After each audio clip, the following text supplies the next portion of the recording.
Welcome to the Mountain Club podcast. Conversations with industry-leading minds, business extraordinaires, creative thinkers, and valued members of Mountain Club.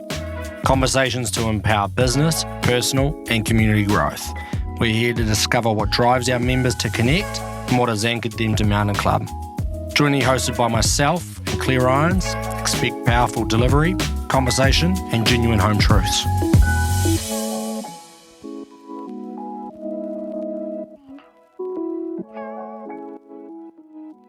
Roger, thank you so much for coming in.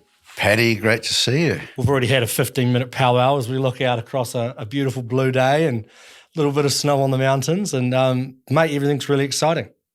It's great. It's great. We've had a great couple of weeks. It's a bit cold out there, Paddy. It is. Well, you've definitely jumped around the place a bit. You know, obviously after a really busy time with the WIT conference, which we're going to jump into, but coming back after a bit of sunshine, which you've tackled, which I appreciate. I'll ask the question we ask all our guests, which is, how are you running your perfect day in Queenstown right now? It's really simple.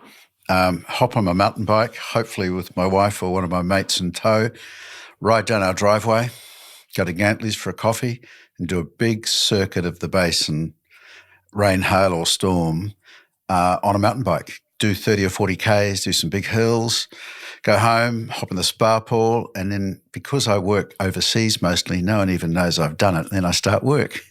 It's so good. It's a great story for all our guests. Everyone just wants to get outside here. Yeah, it's amazing. I kind of always say it's amazing we can live in a place where your worst day is someone's best. Now, it's obviously a point of privilege but also understanding you've got to use it. I say to all these foreigners, so I've been out evangelizing what we're trying to do in Queenstown around the world and talking to people, explaining what life's like in Queenstown. And, you know, their eyes light up and their ears prick up because everyone knows Queenstown. And I say, you know, there's a dozen ways to injure yourself here. There's so much adventure activity to do. And, you know, hopefully only a very small percentage of people actually do injure themselves. But the thrill of being here, you know, you can hike, you can bike, you can paraglide, you can jump out of a plane, there's so much you can do and work at the same time because of the time zones. And that's pretty remarkable. I think the injuring yourself, there's 12 ways to injuring yourself, but also those 12 ways are ways of which we're actually prolonging our lives. Oh, totally. We're wanting to be more healthy. We're getting outside. We're breathing fresh air. We're connecting with people. We're doing it with others. And we're promoting this way of life, which even if people can't move here, I think the one thing you can say to all those people that are, based all around the world, you go, okay, maybe 1% of them might actually move here. But if the other 99% are going to live their life more as if they were living in the mountains. So it's being like, every day I want to get outside. I want to enjoy a bit of nature.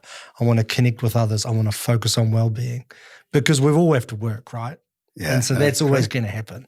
But it's how do we kind of make the most of where we are, which is, I think, a real tagline as to what we do here. Well, I raised the injury thing just almost tongue-in-cheek to get a laugh out of people. And the really interesting thing is, like when we were organising the event that we're going to talk about, I was smiling and dialing all my contacts around the world saying, you have to turn up here. This is important. This is important to Queenstown. It's certainly important to me. Turn up, please. And they'd go, where's it going to be? You say Queenstown. And they go, yes! Yeah, I know. Before you'd finished the word Queenstown, they're all, yeah. And I did not get a single CEO from a big company turn it down. That's so good. And it's all because of they've all been here. They all love this place. Some of them have got homes. They all know that you can, that fantastic balance we have of being able to exercise and work and enjoy life. It's just here. Well, then let's track back to the complete opposite of that.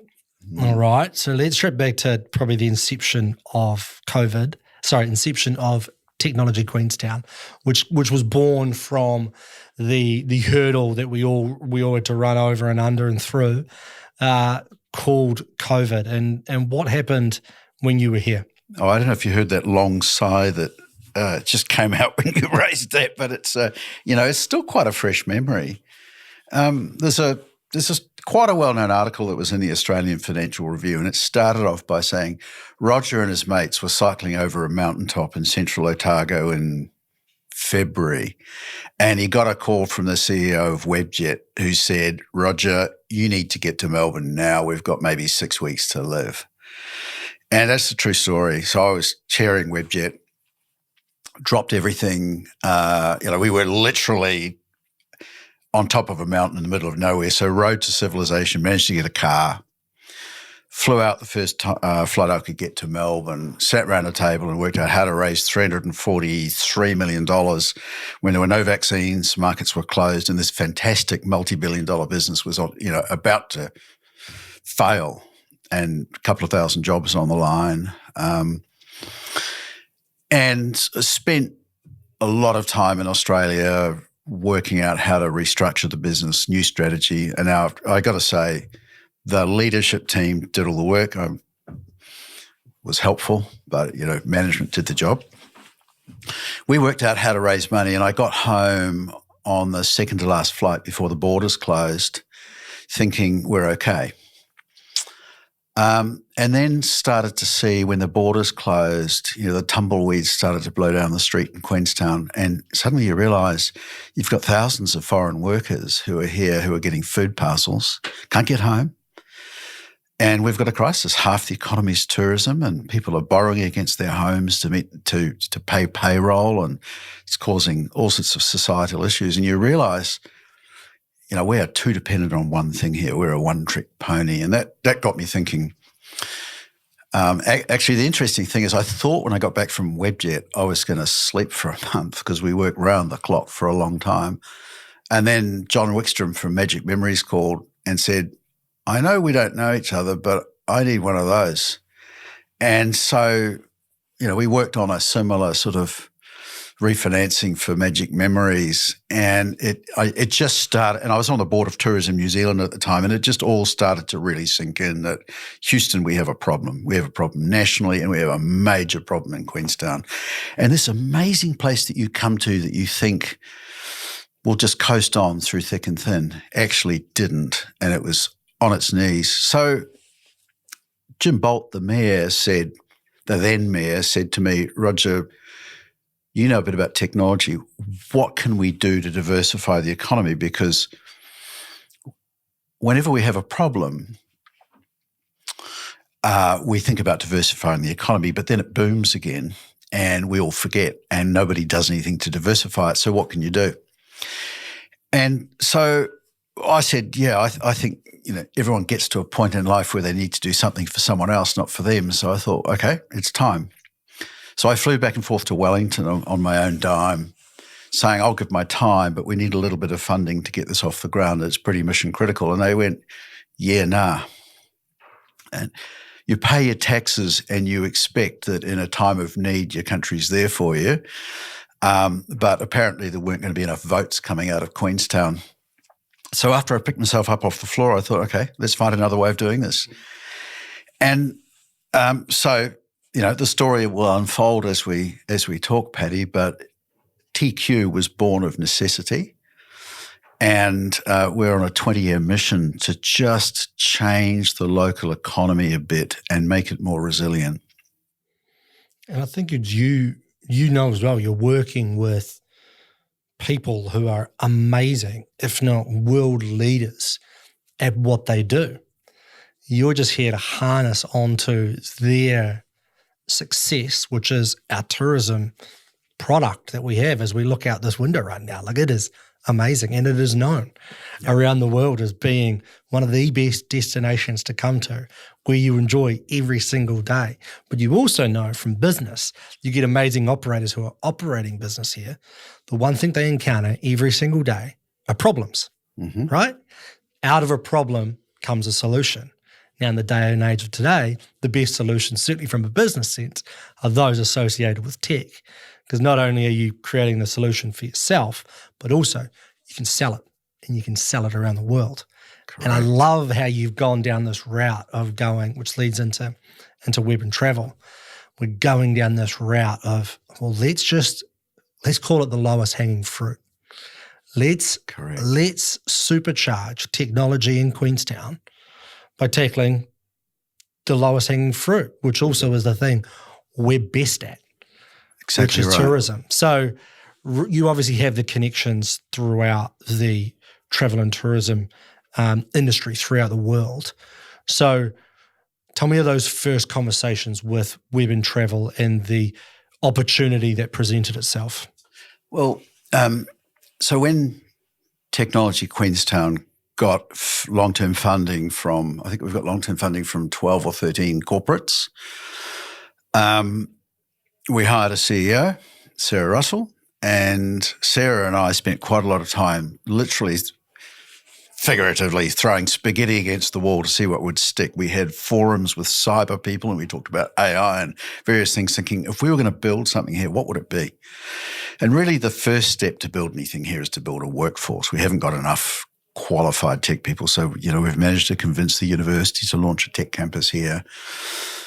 And as they started thinking about curriculum and we started throwing spaghetti against the wall, we realized the solution, Paddy, was right under our nose. 3 million tourists coming here a year, or visitors coming, having a great time. That's an adjacency that we should try and capitalize on. It's a test bed, if you like, for improved experiences. It's a place you can build products.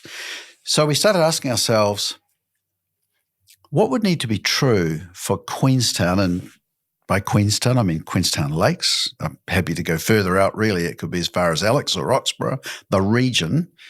What would it take for the region to be the Southern Hemisphere's go-to travel tech hub? We started asking that question, and I went around the world to visit other travel tech hubs, Montreal, Barcelona. We've been talking to Edinburgh. And it became really clear what the ingredients are for success. And one of the ingredients that's really important is a big event to bring people together, get the story out, and really attract interest both locally and internationally. And so I've known Sue Hoon, who runs WIT, which is a really famous travel tech event that originated in Singapore 21 years ago. I've known Sue Hoon for a while. She is a force of nature. And she's built this thing from a single location, once a year event to something that I'm going to try and relay. I'm going to try and remember all the places they go. They go Seoul, they go Tokyo, they go Singapore, they go Penang, they go South Africa. They've now got New Zealand, but it's also part of Focusrite, so there are two global travel and media tech events. One's Focusrite and one's Skift. Focusrite's big, it's global, it's owned by JTB out of Japan. It's a platform. It's a big platform, and all the senior people from all the big travel tech companies go. Once upon a time, if you were trying to originate business, you'd travel around a region and go and see everybody. Well, I've come to realize that what happens is people go to these events to see each other. They do business, they become friends, they look forward to seeing each other, and that's WIT. Everywhere WIT goes, some sort of travel tech ecosystem springs up. So to cut a long story short, I rang Sue Hoon in Singapore and said, what about bringing it to Queenstown? I know she loves New Zealand. She's been here. She's probably been to more parts of our country than we have. And she, in a nanosecond, said, I'd love to come. Let's work out terms. So we worked out some terms. And for the last 9 months, we've just been hustling. This is a really, really important event for Queenstown. And so we dropped everything and smiled and dialed and rang all the CEOs we know right across the region and in some cases across the world and said, you got to come. You got to come. And, if our first event was half full or we had average speakers, we'd never have another event. We had that Queenstown Memorial Hall packed to the rafters, standing room only. And even in the dark and the cold, at the end of the day, when the thing's usually just about empty, it was packed. And the really interesting thing is all the foreign speakers who came, because I've talked to a lot since then, all say, I've never seen an audience so engaged, so thirsty for knowledge, and so wanting for this to work. Paddy, it was unbelievable. And, LinkedIn's been going off. It's 2 weeks ago and it's still going off. I know. I mean, the names there were absolutely huge. I mean, we've got CEO of Agoda, Omri, we've got in New Zealand Chief Executive, Nicole, we've got, just some amazing from Expedia, from Visa, Airwallex, SiteMinder, Serco, Klook, Alta Capital, Ventures, Velocity Ventures, Tidal. We've got a great footprint from our Queenstown, which is also the next part, is going, you were telling all these amazing individuals, leaders of the industry, come along. But then I know your story has always been about Queenstown. So how do you now describe the potential, people that are already doing it, businesses that are already doing it, and delivering that to these individuals to give them a taste of what they were going to experience, which they now have, to then the phone calls that are happening after the fact? It's I sat there on stage in the first interview of WIT with Nicole Ravashankar, who runs Air New Zealand, and at the end of the interview, I said to him, Nicole, what do you think of the Technology Queenstown thing? And he said, well, I'm going to paraphrase here, but he said, but basically, I want everyone to know that Roger's certifiable. and the point is that it is a very big, hairy, audacious goal that people kind of rolled their eyeballs a couple of years ago when we talked about it, but were polite. And actually, people post-WIT are now saying, holy cow, you've got a university, you're working on your workforce, you're funded, you've got a CEO, and you've got the best people in the industry coming here who actually get it. In fact, the interesting thing is, around the world, people in industry are saying, I don't see why Queenstown can't be the travel tech hub for the Southern Hemisphere. I don't see why it can't be. They probably believe it more than local people do. So, driving home to your point, at the event, someone I know and have a huge amount of respect for from Singapore, who runs a fast growth travel platform, a hotel travel platform, took me aside, took me outside in the cold, went for a walk, and he said, Roger, I just love this so much. I've got an idea and I've got a dream. I'm beta testing an AI platform for hotels, and I've got a New Zealand client who's really interested in it. I want to pilot the whole thing in Queenstown. Do you think that you and TQ could get the local hotel community behind it to beta test it? Because if you can, I'll base it. I'll send people here and I'll base it. And of course, they would have to come to Mountain Club, Paddy. But that was the discussion, and that is we've had lots of small discussions with people over time, and we've got ones and twos moving here. But for somebody to say, I see the natural advantage, I see the 3 million tourists a year, I see the concentration of hotels, I want to build my AI platform here and then go global afterwards.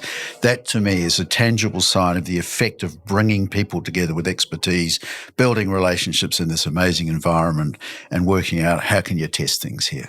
I love it, because it's also finding the right people also that are not from here and bring them here, but also the right people that are here. Yeah. And I know co-founder of Planet, Simona Turin, she was on a couple of the panels throughout WIT. And it was that piece of, it's kind of like the canopy. People fall down from the canopy and then they create something new. She's X0 and XE New Zealand. And there she is sitting there with this amazing piece of travel tech that's born out of Queenstown, obviously with deep connections with Mountain Club, with Pete, my brother-in-law being one of the first checks in and heavily involved, is here we are going, let's create something that's born from here. Co-founder was Simona Turin and Nick Bolton, out of this necessity, but also out of the power and the potential that we have, and sitting across this panel that has been created because of the attraction we have, also for people to see, well, there's actually something real coming out of here that isn't just hotels and helicopters. Yeah, and look, frankly, we had the opportunity to build that agenda in a way to showcase things that we wanted to showcase. And we wanted to showcase Planet and how smart Simona is. And she's, doing a fantastic job. So it's a platform, and we think we can build a platform here that gives startups a real exposure to the global investment community and the travel tech community. We're working on ways, Paddy, of building that. So Focusrite, which is the parent of WIT, has a global startup competition. And I'm one of probably 40, I don't know how many judges there are, maybe 40 or 50 judges. So we look at, hundreds of travel tech startups every year. Where I judged a bunch in Barcelona recently. I'm going to do it in Singapore next month. I'm going to do it in Fort Lauderdale at the end of the year. So I'm out talking about TQ and I'm out judging. We're negotiating with them to bring that event here. And by bringing it here annually, whether it's part of WIT or WIT's every second year, and so is this, we've yet to work that out. But we've got an opportunity for Australia and New Zealand, which is the exclusive we have on WIT, to get every travel tech startup that wants global profile to come to Queenstown and be seen and heard at these events. So, we want more of them based here, like Planet, but some of it will stick. You get them here, some of them will stay. And so we think we've got a way of showcasing talent and opportunity. And there's a very finite group of dedicated travel tech investors globally, and we had half of them at WIT Queenstown, and the other half will come eventually. So there's a formula there that we can, I think, build on. What's the need from obviously knowing that you've traveled around the world with this? You've also dived into the mountain towns, but you've also dived into larger organizations from bigger cities, et cetera. What's the need of almost the poster child or the leader? Now, not only with Planet, but we've got Ibis, we've got obviously John Wick from Magic Memories. We go into then a little side stream, which is then the Hospo Tech, which is the Loaded, the First Tables, and they're already going. We've got our MVP, and we've trialed and we've birthed it, and we've created viability out of Queenstown, out of New Zealand. Now a lot of these places are into Australia. We're trying to go out. How important is it that when you go to these events around the world, as you said, you're talking on panels, it's a matter of going, hey, we're TQ, but also look at what's being created because of our support, i.e. real tangible examples of leading tech companies. We talk about it all the time. That's, Planet, Loaded, First Table, et cetera. Like, they are the heart of the ecosystem today, and we need more of them. We need them to get bigger. We need, it's the Wellington story when Trade Meal Zero grow up and there's an exit and cash gets sprinkled from the heavens into new startups. It all becomes self-fulfilling, and we haven't had one of those yet. We haven't had a series of companies go Series A, Series B, Series C, exit, and we need that. But we'll get it.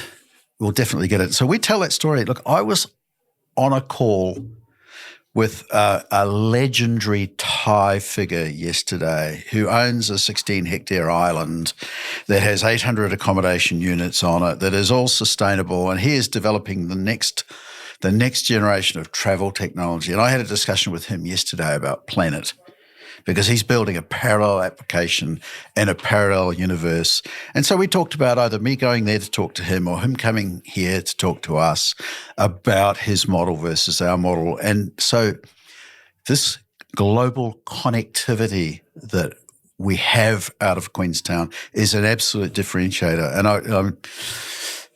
I've been talking to an Auckland startup saying that's growing globally broadly in travel tech, saying you ought to station someone down here. You really need to be based here or base someone here. And you say, well, why? We're in Auckland, we're the big smoke, and you're in a tourist destination. And the right answer, and the one that I can give them, is, look, you come here or you station people here, we will give you access to the world's leading people in travel tech. You will not get that in Auckland. You won't get that if you go and base yourself in San Francisco. You'll basically be in a serviced office by yourself wondering, who the hell do I speak to? You come here, we'll look after you and we'll introduce you to the people that count around the world. And we have got access to them. Totally. And there's like the Richard Branson thing I always love, where he talks about the first thing he does when he goes to the airport, he goes up to his own counter and he's speaking to his team, like he's so team first. From a travel tech point of view, it's going like, every time you walk down the street, you can stop and talk to someone who's your customer.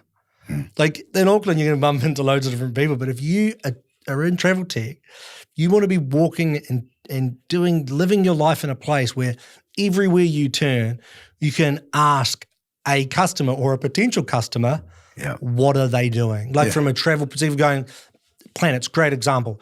Guys, you're here. This is awesome. How did you book everything? What did you go through? Who did you use? How did you find them? And you can have that when you're ordering a Ferg burger, when you're having a coffee, when you're jumping in the lake, when you're going for a bike ride. Everywhere you turn is knowledge. And it's real knowledge. And it's real time. Yeah. And I just find that to be another thing that we latch onto. You're right there in your market. And by the way, you've raised a really interesting point. I can confirm that the queue to get into WIT was longer than the queue for Ferg burger. I love that. Yeah, and it's now that from every year on. Yes. Well, that's great. And again, we spoke about this. So we've already created this ripple. So I love now talking tangible because you've created a strategy, a dream. That's what TQ's been, right? Yeah. And is. Now you've got, here we are, guys. Now we've got something real, which was people in a room. Now we spoke about it before, is there are people in rooms here every single day. And there are some of the most powerful people in the room. There's some of the most powerful people in these rooms. There's some of the most creative people in these rooms. And they're here for these conferences or events or experiences or holidays, right? But they take the photo and they leave because that's the product that we've sold. We've sold a tourism product. Yeah. We'll just turn up.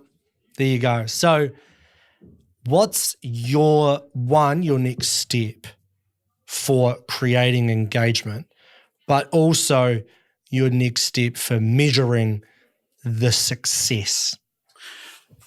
So when we set out, Paddy, we did a bunch of financial analysis. We did economic analysis, and we managed to convince Accenture, who are a Fortune 500 company with an economic modeling unit. We got them to actually, they incredibly kindly gave us a $250,000 report, including econometric modeling that showed what you have to do to build the economy and what the metrics are. And when we started, tech as a percentage of local GDP was 1.6% versus a 7.5% national average. So on a $4 billion economy, it's about $300 million lost every year just through we've got a very small tech sector here. So our first job is to get it to the national average. But the real job is to get it up to where Bend or Boulder are in the States, 15 to 20%. Then you're nudging $1 billion of GDP a year. That's not software revenue, product revenue. That's the barista, the plumber, all the people in your team that help you get your job done. But it's you can get to $1 billion of tech GDP over 20 years here with about 3,000 people in the wider region. So, our starting point has to be to put the enablers in place. It's really tempting to say, yep, here we are, it's all great. But, we've got road choke points and we've got not enough houses and, all these problems that, people keep talking about in crux. It's soluble, but we also have to be very careful that we put the foundations in place before we promise too much. And that's why behind the scenes, we've been working incredibly hard to get the university to commit to set something up here, which starts next year with a master's in digital technology. We've got to build a workforce. And if you think about what a successful ecosystem looks like, to get to that 15 to 20% of GDP, you've got to have startups, you've got to have scale-ups, you've got to have a multinational, and you've got to have remote workers. So we've got remote workers, we've got a handful of startups. I'm talking to 100 or 2 Google people who are here tomorrow morning. people like Google could open, they could have a pod in Mountain Club. They could end up opening a small office. I think Atlassian have got, about 10 people scattered around the place. So we've got to create corporate awareness that it's okay to be in Queenstown, that there's density of talent here. We've got to get these smaller companies scaled up. We've got to have a vibrant startup ecosystem, and it's the flywheel effect of having them all together, underpinned by education, when you really start to see the magic happen. And look, the magic may not happen for a decade here. We're seeing early signs now, and very hopeful. But the reality is there are a lot of things yet to put in place, and so that's a reality check.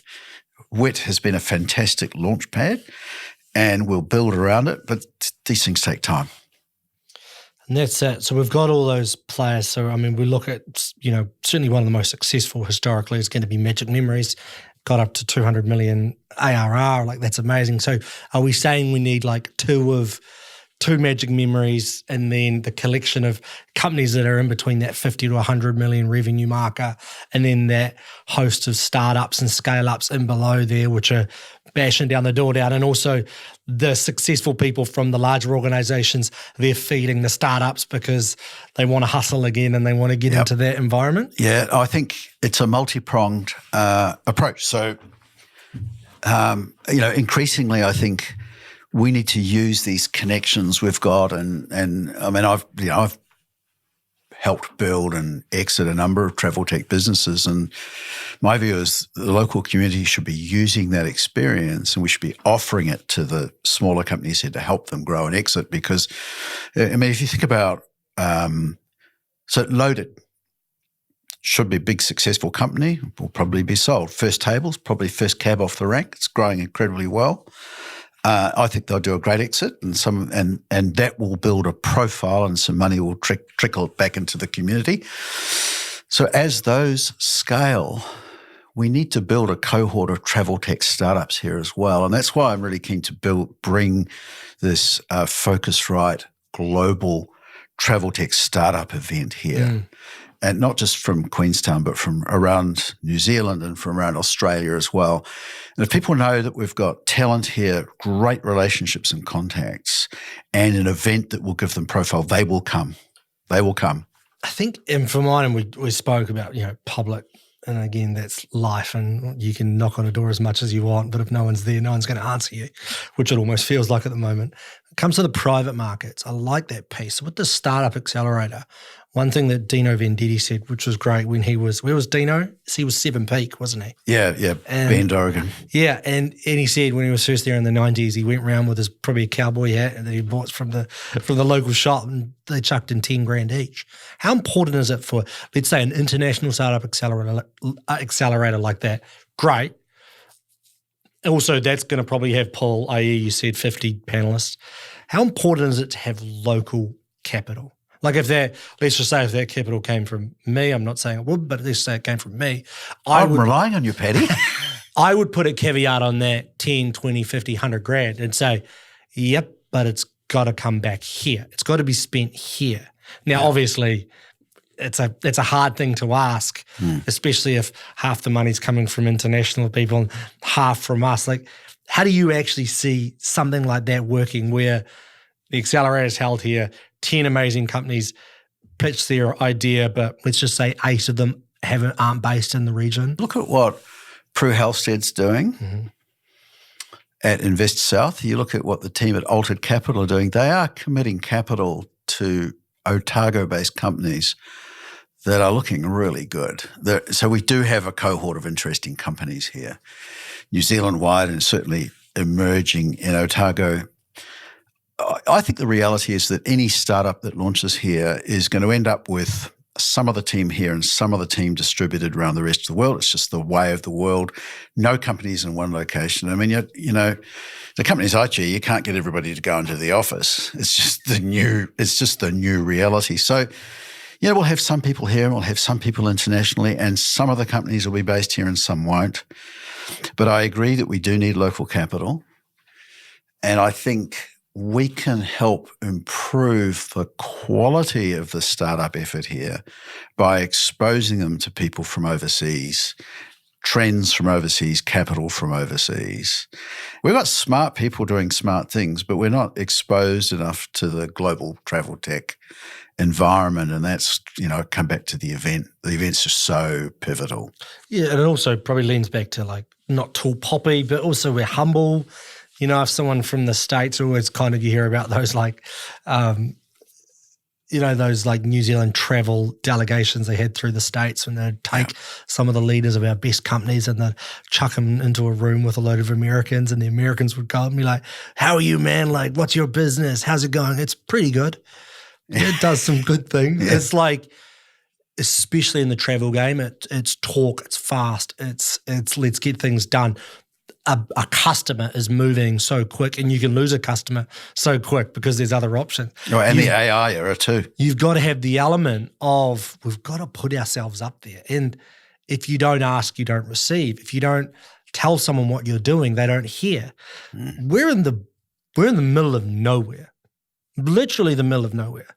Like we are down the bottom of the world. Like geographically, you can term that. We're in a beautifully connected world, especially in the travel industry. So we've become one of the most prized possessions in a travel itinerary, in a calendar, in a person's dream destinations list. And that is something, one, we should be talking about it more, but then two, from the people that are creating these things, and you're a part of this, is going, let's tell people what we are doing.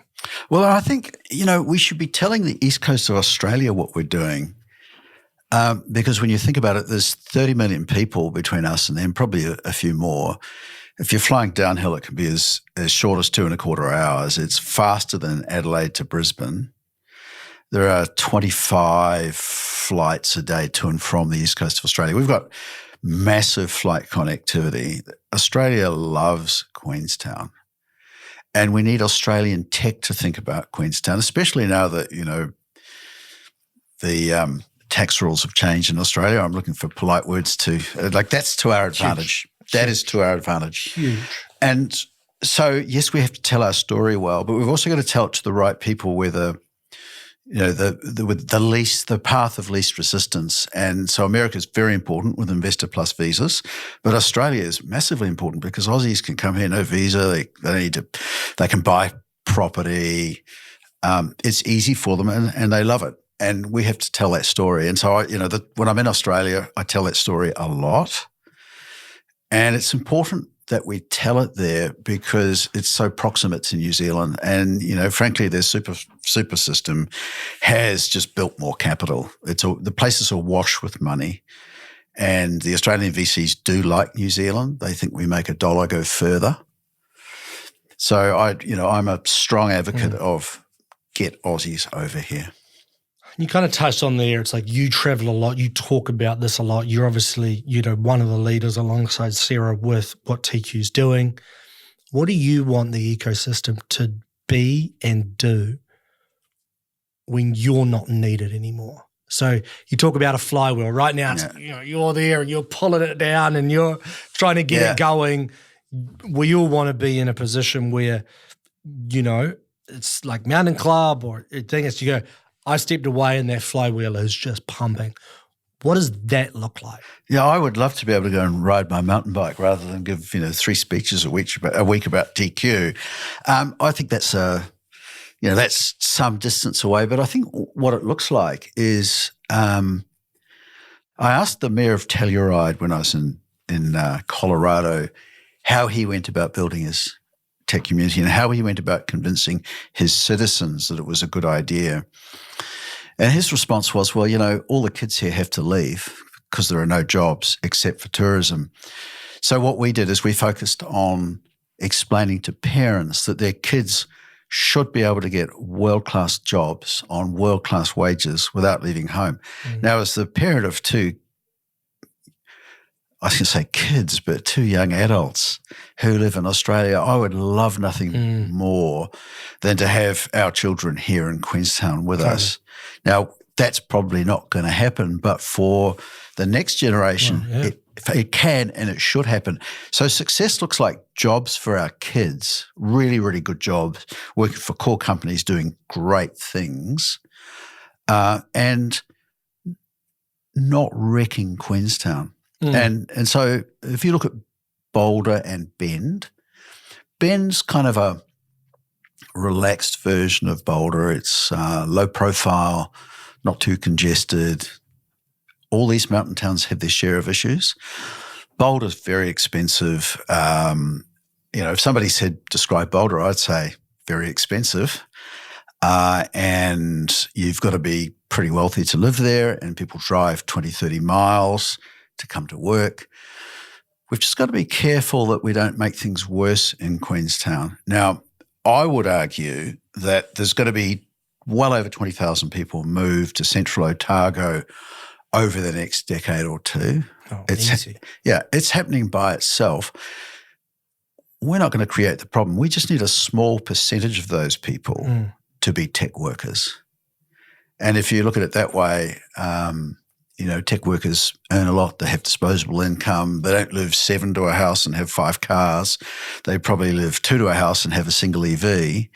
It is a different way of living and a different way of thinking. And that, I think, is what success looks like. It's not tourism or tech. It's tourism plus tech. And it'll have to be plus something else as well. But this is a start. And using those minds, one thing I've found with the people that are coming to Mountain Club, there's so many high-value individuals, and they're wanting to engage. They're probably also coming from a place that, I'll put it this way, everyone comes to Queenstown to improve their lifestyle. Now, of course, they might have come out of a tech, if we talk about tech workers, they might have come out of a big city and they want to hit the mountains. They might have done it already in Tahoe. They might have, gone to Byron Bay, but now they're like, hey, I actually want to try Queenstown because the mountains here, et cetera, et cetera. They will increase the cost of things. Like, that's just how things will go. But also, as you said, they're not the only individuals out of that 20,000. They're a percentage of, again, it could be 5% of those individuals. So there's going to be 95% of individuals that are going to be in all other industries, right? Which we're going to hope will just create general cost of things, but also give that other 95% better earning powers because the town's earning more, which means we can all charge more and we can all earn more. Like it's a, the rising tides lift all boats, right? There's also the part, especially touching on the investors coming into the region, they're obviously coming with great experience, usually within, let's talk quite focused in an industry, but also their experience is about building communities. And especially coming here, I think everyone that's coming here is encouraged by a community that they want to be a part of. That also means helping the community. So when it comes to things like, hey, let's do what we do really well, which is from individuals, migrating to Queenstown. Let's increase the tech GDP. Let's increase the opportunities for startups. Let's increase the amount of companies that are being founded here. Let's engage and promote this place more. But also, let's create some solutions around what then becomes another piece of our GDP. We talk about tourism being a huge part of our GDP, but infrastructures, we spend a lot on that. And it becomes a massive part of our GDP. As you said, it's like our rates go to council pay for everything, right? All of a sudden it becomes a big spend. They go, well, we can also tax some of our power onto solving some of these solutions, solving some of these problems. Well, I have to say, having received my rates bill yesterday, I just about fell off my seat when Christine showed me our rates bill. And I did ask myself, where's it going? There's no doubt we've got challenges here, but as you said when we were having our pre-chat, technology can solve some of these problems as well. Exactly. Like we are spending, like we spend on business here. We spend on our tourism ventures and we attract, solutions from a tourism perspective. We attract customers. From a tech solution, we spend on things. We spend on people. We spend on leasing. We spend on, food and beverage, and we attract business all around the world. We also spend on infrastructure. That's a given. So let's also associate that brain power to one of those large spends, which can be infrastructure. Which well, it's interesting. I've very serious tech entrepreneur who has a home here said to me at Christmas, what if we could do X? Because if we could do X, I think it would change the traffic and infrastructure problem here dramatically. And X is a radical plan that would change the way we drive around Queenstown using some of these new technologies. And I've been working on it in the background. So TQ has done some preliminary work on it in the background. I don't know if that'll work or not, but the principle is that someone very smart with international experience in tech sees the issue and promotes a technology solution. And I think there are technology solutions to solve these problems. If you look at what the tourism moguls are trying to do at the moment by looking at Whoosh as an option, if you look at what that is proposed for the gondola, people are clearly looking at different solutions that involve some form of technology. And I do think that is the future. The fact is we need billions spent on roads and bridges. We don't have the money. We don't have the plans. We don't have the time. So we're going to have to find other ways of doing it. And obviously the mayor and our local MP and others are forming a task force to work on it. But tech has to be front and centre.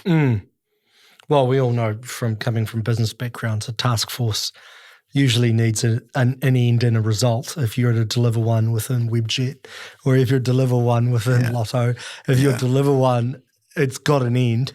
Yeah, it's got a spend, it's got a budget, and it's got something to deliver. The hard thing about some of these task forces, I come back to something I said on stage at WIT, and that is, I think New Zealanders have got themselves into a bit of a funk. We used to be the number 8 wire can-do nation, and we seem to be a nation waiting for Wellington to tell us what to do. And I have this very strong view that it's up to us Kiwis to stand up and get shit done ourselves without waiting for Wellington. And, that's why TQ is not funded by Wellington, and we don't have to worry about the election. We're not waiting to see if our funding gets rolled over because we've got it and it's long term. So it's up to us to find solutions to solve our problems, and, we just got to get on with it. Love that. Yeah. And the super funds, obviously, what they're delivering out of Australia. We've got our KiwiSaver fund starting to branch out and flex some muscles, which is great because their shareholders are all of us paying into it. And that's correct. We've got to have the blessing of government. We've got to have the support of government. They're our friends, not our enemies. And they've got to open doors. Yeah. But the fact is that they've got serious constraints on what they can do. So we have to find solutions ourselves. And, if Queenstown does this right, instead of being the town that people talk about as a failed, a town with failing infrastructure, people could actually talk about us as a successful model.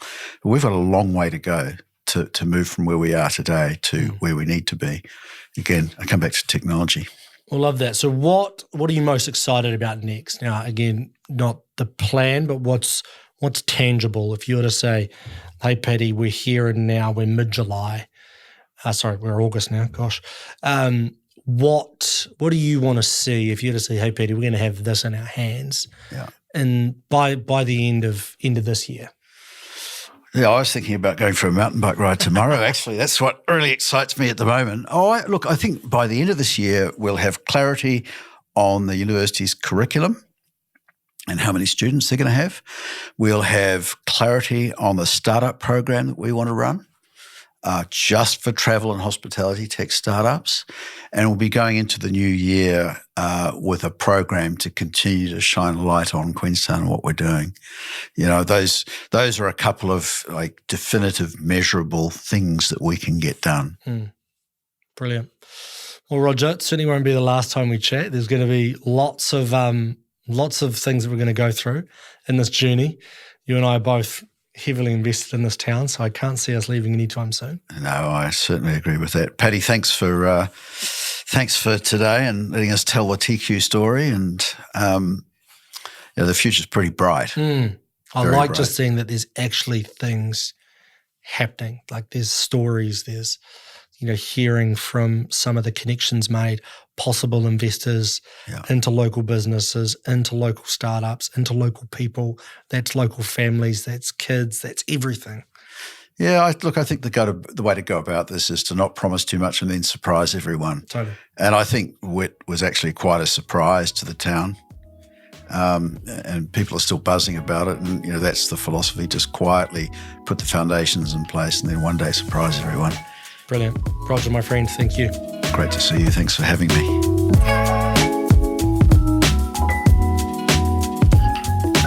Mountain Club is Queenstown's global members club, the driving force for connection, experience, and growth.